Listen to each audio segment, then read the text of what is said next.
Good morning friends. আজকে Monday, দুদিন market বন্ধ ছিল, মার্কেট ওপেন হয়েছে।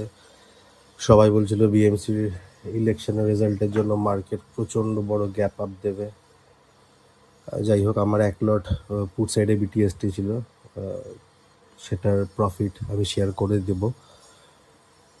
ভালো ডিসেন্ট প্রফিট হয়েছে অ্যাজ পার ইনভেস্টমেন্ট অ্যামাউন্ট আর return, it is quite good. যাই হোক, আমি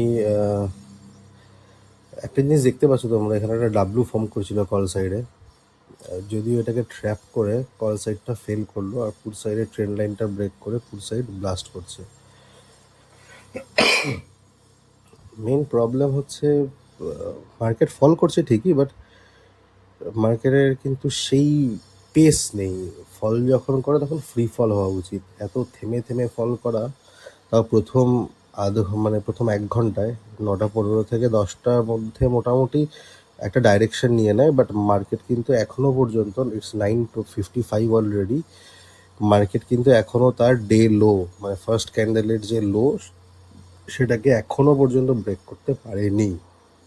ছোট ছোট ক্যান্ডেল দিয়ে ওখানেই সাইডওয়েজ একটা মুভ করছে।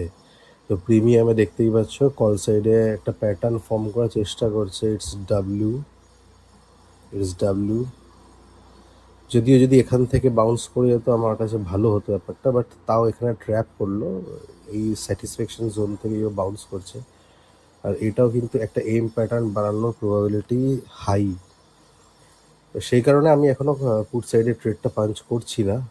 কোয়ান্টিটি মোটামুটি রেডি করেই রাখা আছে। যে ডাইরেকশনটা যদি ডেলোটা ক্রস করে তাহলে আমি পুট সাইডে একটা ট্রেড নেব, নাহলে আমি আজকে একটু রিভার্সালের দিকে বেশি আমার নজর। দেখা যাক কী হয়। Will update you soon. Thank you.